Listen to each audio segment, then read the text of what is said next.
Hello everyone, Ashwini from my creation.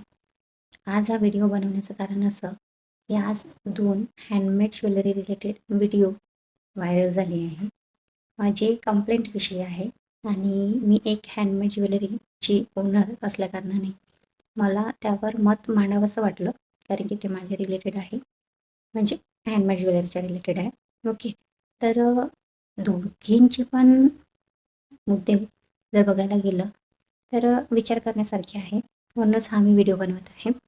पहिला मुद्दा असा की एकीने एक हँडमेड ज्वेलरी स्वतःच्या क्रिएटिव्हिटीने लॉन्च केलेली आहे आणि दुसरीने एखाद्या कस्टमरने तिला ती इमेज रेफरन्स म्हणून दिलेली आणि ती बनवायला सांगितली. तर तिने स्वतःच्या हाताने ती फोटो बघून डिझाईन बनवली आणि व्हिडिओ फोटो काढून अपलोड केलेली इन्स्टाला.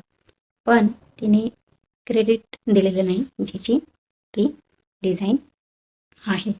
तर हा व्हिडिओ बनवण्यामागचं कारण असं की मला दोघींचे पण मुद्दे पडलेले आहेत आणि मला दोघी पण बरोबर वाटतात त्यांच्या त्यांच्या जागी. कसं तर ज्याची ते डिझाईन आहे तिने रील स्क्रोल करता करता सेम आपण लॉन्च केलेली डिझाईन एखाद्या पेजवर बघणं विदाऊट क्रेडिट देता नक्कीच वाईट वाटेल. कारण की कुणी पण स्वतःच्या क्रिएटिव्हिटीने एखादी डिझाईन लॉन्च करत आहे तर त्याच्यामध्ये प्रचंड मेहनत असते आणि ती आपण कुणाला सांगू शकत नाही बोलण्यातून. कधी कधी रात्रभर जागावं लागतं. तर बघा, रॉ मटेरियल सेम असल्याकारणाने किंवा कस्टमरच्या रिक्वायरमेंटनी तुम्ही ती डिझाईन बनवून देऊ शकता. पण ज्याची ती डिझाईन आहे त्याला तुम्ही क्रेडिट नक्कीच द्या असं मला वाटतं आणि द्यावंच. ज्याची ते डिझाईन लॉन्चिंग आहे त्याला. आपण कॅप्शनमध्ये एवढं जरी लिहिलं की इन्स्पायर्ड बाय किंवा क्रेडिट बाय दिस पेज, झालं एवढंच खूप असतं त्यांच्यासाठी. पण तुम्ही काहीच न देता जर तुम्ही एखादं रील, ठीक आहे मान्य आहे तुम्ही ती डिझाईन स्वतः बनवली आहे, पण ज्यांची डिझाईन ती लॉन्चिंग आहे त्यांना वाटतं की ही मी बनवलेली आहे, याचं क्रेडिट मलाच राहावं म्हणून त्याने द्यावं.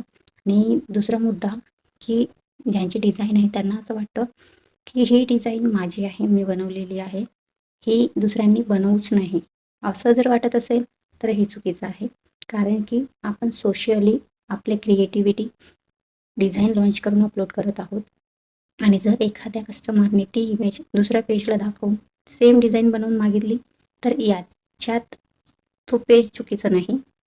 त्याचं काम आहे कस्टमरला ती डिझाईन बनवून देणं आणि ते डिझाईन तिने पण तिच्या हाताने बनवली आहे. तर त्याच्यामध्ये पण तिची मेहनत आहे. मान्य आहे तुमची लॉन्चिंग डिझाईन आहे, तुमची 100% मेहनत आहे. पण फुलाची पाकळी त्याची पण मेहनत आहे, कारण की तिने स्वतःच्या हाताने बनवली आहे. आणि जर तिने स्वतःच्या हाताने एखादी डिझाईन बनवली तर नक्कीच ते त्याचे फोटो व्हिडिओ काढून सोशली अपलोड करेल. चुकीचं एवढंच आहे त्याच्यामध्ये की तिने त्या पेजला क्रेडिट दिलेलं नाही, तर ते क्रेडिट द्यायला हवं असं मला वाटतं. आणि आता असं नाही म्हणेन की छोटी गोष्ट आहे, मान्य आहे. कुणाला पण वाटतं आपण एखादी डिझाईन बनवली ती माझी आहे तर त्याचं क्रेडिट मलाच मिळावं. पण आता खूप जणी अशा आहेत की त्या हँडमेड ज्वेलरीच्या बिझनेसमध्ये आले आहेत किंवा वळण्याचा प्रयत्न करत आहेत. तर बघा, क्लासेस घेतो आपण, तर जसे आपल्याकडे 10 स्टुडंट आहेत तर आपण त्यांना हेच शिकवू जे आपल्याला येतं. आणि त्यांनी जर सेम डिझाईन समोर बनवल्या ज्या की आपण त्यांना शिकवल्या, तर आपण त्यांना हे नाही म्हणू शकत की ही माझी क्रिएटिव्हिटी आहे, तुम्ही अपलोड नका करू, कारण की ते आपले स्टुडंट आहेत. त्यांना आपल्याला समोर जाताना बघावंच लागेल. मला फक्त एवढंच म्हणायचं आहे की ते जे पण 2 पेज आहेत त्या दोघी पण आपल्या आपल्या जागी बरोबर आहेत. माझं म्हणणं एवढंच आहे की तुम्ही एखादी डिझाईन कोणाची बघून स्वतःच्या हाताने बनवत आहात ते योग्य आहे. पण एखाद्या पेजचं रील किंवा स्क्रीनशॉट काढून ही डिझाईन माझी आहे म्हणून दुसरीकडे अपलोड करत आहात तर हे पूर्णपणे चुकीचं आहे. असं करायला नाही पाहिजे आणि कुणीच नाही करायला पाहिजे, कारण की त्याच्यामध्ये त्या पेजची प्रचंड मेहनत असते. तर एवढंच बोलावसं वाटलं या 2 रीलविषयी. तुम्हाला काही वाटतं तुम्ही पण कमेंटमध्ये नक्कीच तुमचे मत शेअर करा, जेणेकरून समोर याचा फायदा होईल कस्टमरला किंवा न्यू कमर्सना जे या बिझनेसमध्ये यायचं ट्राय करत आहे. थँक्यू.